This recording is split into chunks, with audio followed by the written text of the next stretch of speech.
ধার্মিক পরহেজগার আল্লাহভীরু অর্থাৎ ভালো ইসলামিক জ্ঞান সম্পন্ন মেয়ে জীবন সঙ্গিনী হিসাবে পেতে চাইলে কি করা উচিত?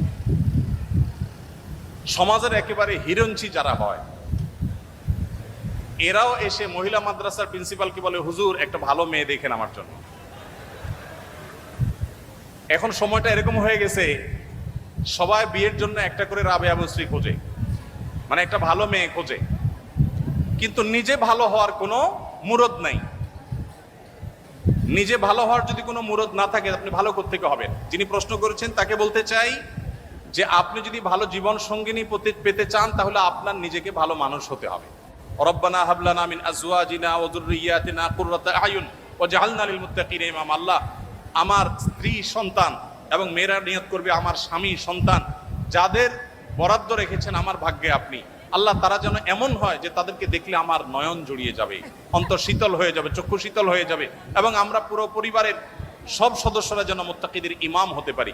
এই দোয়াটা এখন থেকে পড়া শুরু করে দেন। নিজে ভালো হন, ভালো মানুষদের সার্কেলে উঠা বসা করেন, চেইনে চেইনে ভালো মেয়ের সন্ধান অটোমেটিক পেয়ে যাবেন। নিজে 2 নম্বরই সব করবেন, অবৈধ কাজ সব করবেন, হারাম কাজ সব করবেন, আর চাইবেন যে আমার জীবন সঙ্গী এটা পুত পবিত্র হোক। এটা কঠিন। ভার্সিটির এই পরিবেশে একটি কঠিন বিষয় নিজের চোখের হেফাজত রাখা। আমার প্রশ্ন হচ্ছে কিভাবে চোখ হেফাজতে রাখা যায়। আরেকটি প্রশ্ন হলো বেকার অবস্থা বিয়ে করা কি জায়েজ আছে? চোখের হেফাজত করার জন্য যে কয়েকটা উপায় আছে তার মধ্যে একটা হলো বিয়ে। নবী সাল্লাল্লাহু আলাইহি সাল্লাম বিবাহ করার ফজিলত বর্ণনা করতে গিয়ে বলেছেন, ফাইন্নাহু আগাদ্দুল বাসারি ওয়া আহসানুল ফারাজি।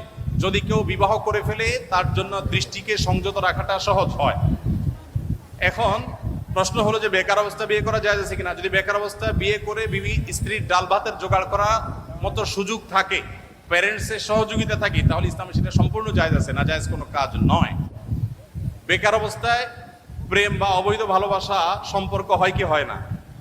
শুধু হয় না, এই প্রেম ভালোবাসা, তথাকথিত প্রেম ভালোবাসা নামের এই 2 নম্বরই এটা বেকাররা বেশি করে। কি বলেন? যত বেকার আছে এখনো কর্মজীবনে ঢুকে নাই, আপনি দেখবেন তথাকথিত ভালোবাসার নামে বিবাহ বহির্ভূত সম্পর্ক সবচেয়ে বেশি করে এরা। কারণ কাজ নাই, শয়তান তার মাথায় একটা আকাশ ঢুকায় দেয় এবং তাকে বিপদগামিতার দিকে নিয়ে যায়। তো বেকার অবস্থা যদি খারাপ কাজ করা যায়, ভালো কাজ কেন করা যাবে না? অবশ্যই করা যাবে। তবে স্ত্রীর ভরণ পোষণের দায় দায়িত্ব অবশ্যই আপনাকে বা আপনার প্যারেন্টসকে নিতে হবে। আপনি মুখস্থ শুধু করে ফেললেন, কারো দায়িত্ব নেয়ার মতো আর্থিক ক্যাপাবিলিটি থাকলো না, এটা কিন্তু জায়েজ নয়। তো দৃষ্টিকে সংযত রাখার জন্য বিবাহ করার যেমন কার্যকর উপায় রয়েছে, এর যেরকম উপকারিতা রয়েছে, ঠিক একইভাবে আপনি যে পরিবেশে আছেন সেখানে প্রতিনিয়ত আত্মজিজ্ঞাসার মুখোমুখি করা নিজেকে, যে আমি কতটা নিজেকে নিয়ন্ত্রণ করতে পারছি। নিয়ন্ত্রণ করতে পারাটাই সার্থকতা। আর যা ইচ্ছা তা যেখানে যা আসলো দেখে ফেললাম, এটার মধ্যে কোনো সার্থকতা নেই। স্বামী রেগে স্ত্রীকে তালাক দেবার পর তারা যদি আবার একসাথে থাকতে চায়, সেক্ষেত্রে করণীয় কি? এই প্রশ্নটা খুবই গুরুত্বপূর্ণ আমার কাছে। কারণ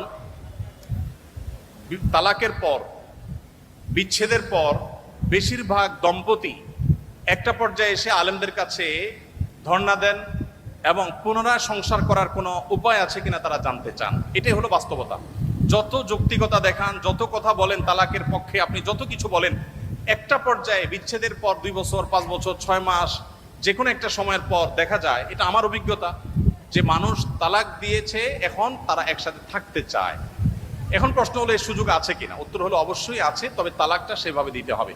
আমাদের বাংলাদেশে বিশেষ করে তালাক দেওয়ার ক্ষেত্রে যে একটা বাজে প্র্যাকটিস, সেটা হলো তালাক দেওয়ার ক্ষেত্রে এমনভাবে তালাক দেওয়া হয় যে পুনরায় ফিরিয়ে নেওয়ার মতো সুযোগ রাখা হয় না। অর্থাৎ আপনি যদি 3 বার তালাক দিয়ে থাকেন, 3টা তালাক দিয়ে ফেলেছেন, তাহলে আপনার আর একসাথে থাকার সুযোগ নেই।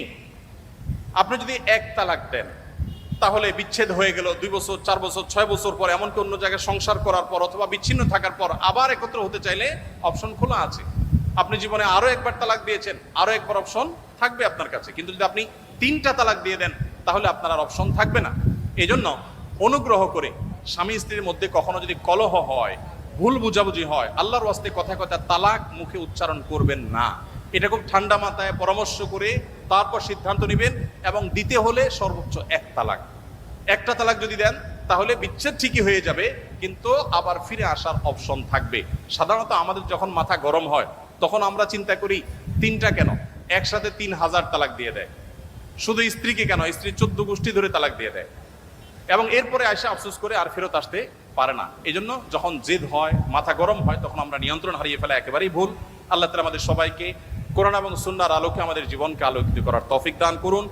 এবার প্রশ্ন হলো, আমরা জানি বিবাহ বহির্ভূত সম্পর্ক হারাম, কিন্তু তবুও একটু ছোট বয়সেই একটা লং ডিস্টেন্স সম্পর্কে জড়িয়ে যাই, সম্পর্কের 5 বছর হয়ে যাচ্ছে, আমি এখনো সামনাসামনি কিংবা ভিডিও কলে তাকে দেখিনি, এখন আমি তাকে বিয়ের জন্য চাপ দিলে সে বলে আমার সেটেল হওয়ার পর বিয়ে করব। কিন্তু আমি চাই এখন আমাদের সম্পর্কের বিয়ের মাধ্যমে হালাল করতে, কিন্তু এখন সে বিয়ে করতে চাচ্ছে না। এই অবস্থা আমার করণীয় কি? যে ভাই প্রশ্ন করেছেন তাকে বলতে চাই, ইসলাম বিবাহ বহির্ভূত সম্পর্ককে হারাম করেছে।